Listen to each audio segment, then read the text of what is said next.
ಕಲಬುರಗಿ ಜಿಲ್ಲೆ ಕಲಬುರಗಿ ತಾಲೂಕಿನ ಫಿರೋಜಾಬಾದ್ ಗ್ರಾಮದಲ್ಲಿ ಜೈ ಭೀಮ್ ನಗರದಲ್ಲಿ ನಿರಂತರವಾಗಿ ಸುರಿಯುತ್ತಿರುವ ಮಳೆಯಿಂದ ಬಡ ಕುಟುಂಬಗಳ ಜೀವನ ಅಸ್ತವ್ಯಸ್ತಗೊಂಡಿದ್ದು, ಎಲ್ಲಿಯವರೆಗೆ ಯಾವುದೇ ಅಧಿಕಾರಿಗಳು ಬಾರದೆ ನಮ್ಮ ಸಂಕಷ್ಟಕ್ಕೆ ಜಿಲ್ಲಾಡಳಿತ ಸ್ಪಂದನೆ ನೀಡಿಲ್ಲ ಎಂದು ಆಕ್ರೋಶ ವ್ಯಕ್ತಪಡಿಸಿ, ನಮ್ಮ ಸಮಸ್ಯೆಗೆ ಸ್ಪಂದಿಸದಿದ್ದರೆ ರಸ್ತೆ ತಡೆದು ಬೃಹತ್ ಪ್ರತಿಭಟನೆ ಮಾಡಬೇಕಾಗುತ್ತದೆ ಎಂದು ಎಚ್ಚರಿಸಿದರು.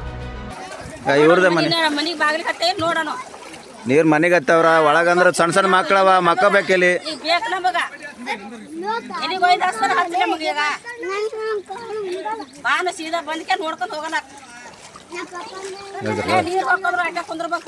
ಸಂಬಂಧಪಟ್ಟಂತ ಅಧಿಕಾರಿಗಳಿಗೆ ತಮ್ಮಲ್ಲಿ ಮನವಿ ಮಾಡಿಕೊಳ್ಳುವುದೇನೆಂದರೆ ಈ ಫಿರೋಜಾಬಾದ್ ಗ್ರಾಮದ ಜೈಭೀಮ್ ನಗರದಲ್ಲಿ ಪೂರಾ ಪ್ರವಾಹ ಭೀತಿ ಉಂಟಾಗಿದ್ದು ಪೂರಾ ಮುಳುಗಡೆ ಹೊಂದಿದ್ದು ಈ ಭೀಮಾ ನದಿಯ ದಂಡೆಯಲ್ಲಿ ಇರ್ತಕ್ಕಂಥ ಸುಮಾರು 40-45 ಮನೆಗಳನ್ನು ಮುಳುಗಿದ್ದು ಎಲ್ಲ ಹೆಣ್ಣು ಮಕ್ಕಳು ಮತ್ತು ಮಕ್ಕಳು ನಿರಾಶ್ರಿತಗೊಂಡಿದ್ದು, ಅದಕ್ಕಾಗಿ ಸಂಬಂಧಪಟ್ಟಂತ ಅಧಿಕಾರಿಗಳಾಗಿರ್ತಕ್ಕಂಥ ತಹಸೀಲ್ದಾರ್ ಆಗಿರ್ಬೋದು, DC ಆಗಿರ್ಬೋದು, ಅದೇ ರೀತಿಯಾಗಿ ಎಕ್ಸಿಕ್ಯೂಟಿವ್ ಆಫೀಸರ್ ಆಗಿರ್ಬೋದು, PDO ಆಗಿರ್ಬೋದು, RI ಆಗಿರ್ಬೋದು, ತಲಾಟಿ ಆಗಿರ್ಬೋದು, ಮಾನ್ಯ ಶಾಸಕರಾಗಿರ್ತಕ್ಕಂಥ MI ಪಾಟೀಲ್ ಕೂಡ ಈ ಊರಿನ ಜೈಭೀಮ್ ನಗರಕ್ಕೆ ಗಮನ ಹರಿಸಿಲ್ಲ.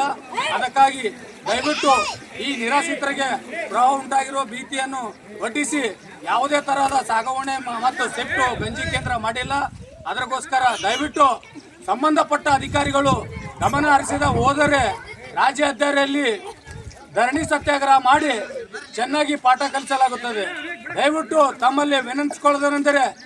ಸುಮಾರು 10 ಗಂಟೆ ಒಳಗಡೆ ಇಲ್ಲಿ ಬರದಿದ್ದರೆ ಶಾಬಾದ್ ಕ್ರಾಸ್ ಮೇನ್ ಹೆದ್ದಾರಿಯನ್ನು ಬಂದ್ ಮಾಡಿ ಸಂಬಂಧಪಟ್ಟಿರ್ತಕ್ಕಂಥ DC ಮೇಡಮ್ ಅವರಲ್ಲಿ, ಆಮೇಲೆ JDP ಆಗಿರ್ತಕ್ಕಂಥ ಅರುಣಗೌಡರಾಗಿ